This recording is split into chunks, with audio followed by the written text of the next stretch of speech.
Salut les potagistes. Allez, boulot du jour. Eh bien, alors pour commencer, j'ai remis les planches qui étaient à l'extérieur là, de la serre pour pas qu'elles passent l'hiver dehors, que ça les abîme plus, que ça les abîme plus.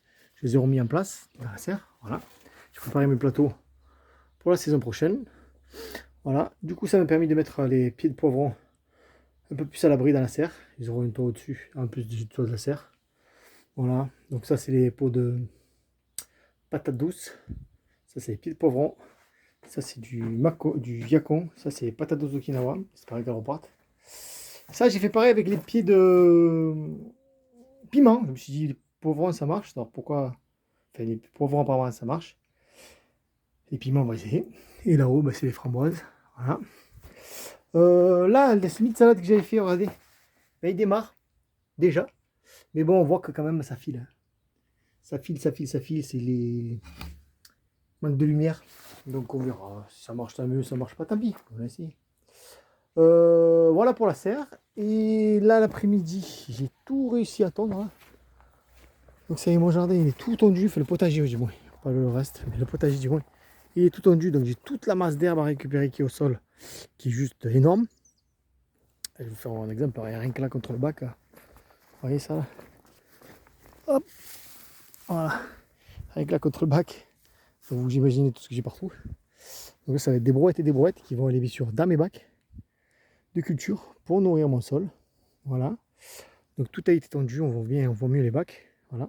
Donc après il me reste à nettoyer les bacs, par exemple la fraise, où je vais mettre par-dessus du foin pour les fraises.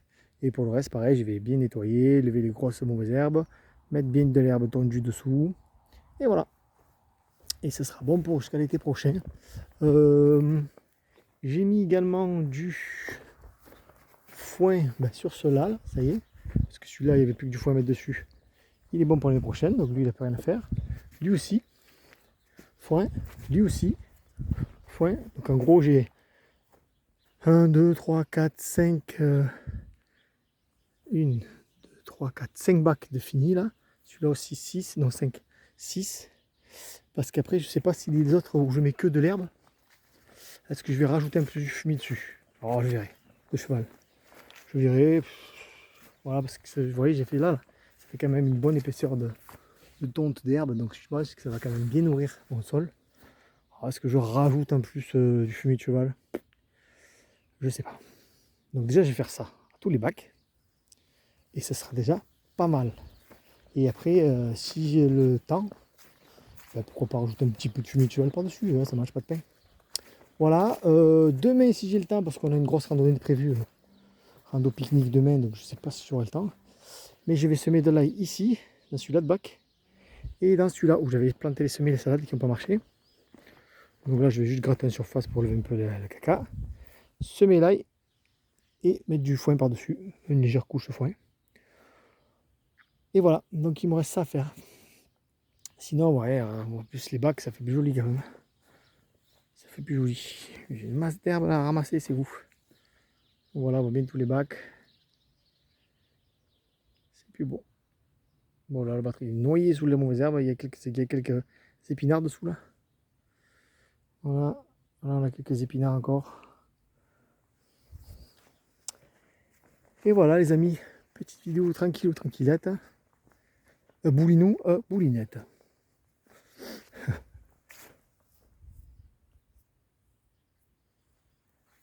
Allez, je vous laisse. Je vais rien oublier de vous dire. Non, non, non. Sûrement demain, il y aura cueillette aussi pour cuisiner pour la semaine. Hein. Sûrement du chou kale, les choux de Bruxelles, on les a goûtés. Mais alors, excellent. Rien à voir avec les choux de Bruxelles qu'on achète congelés ou en grande surface. Que le goût est juste hallucinant. Super bon. Donc, choux de Bruxelles, boum. C'est bon, c'est acté. Tous les ans, on va faire du chou de Bruxelles. Ah ouais, parce que là, c'est... Ce qui est marrant, c'est que, regardez, on dirait, celui-là de chou, on dirait du brocoli. Non, non, c'est du chou de Bruxelles qui monte en fleurs. Parce que regardez, il y a des petites boules de chou de Bruxelles dedans. Ouais, c'est le chou de Bruxelles qui monte en fleurs. Ouais, ouais. Après, j'ai encore quelques têtes de brocoli à ramasser aussi. Enfin bon, bref, demain, ce sera cueillette. Une petite tête là. Cueillette, cueillette de carottes, cueillette de panais, cueillette de choux. Quoi d'autre?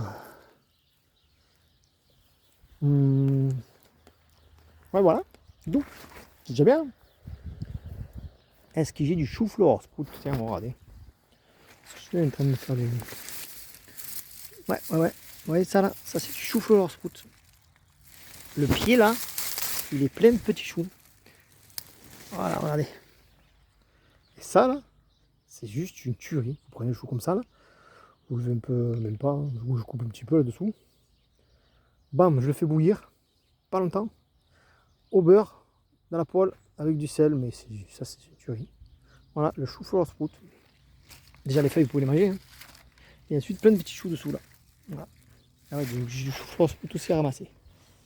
Donc panais, carottes, choux, chou-fleur sprout, chou de Bruxelles sûrement, hein, parce qu'il y en a des gros. Et voilà, donc demain c'est rando et cuisine. Allez, ben je vous dis bon potager à tous et à bientôt.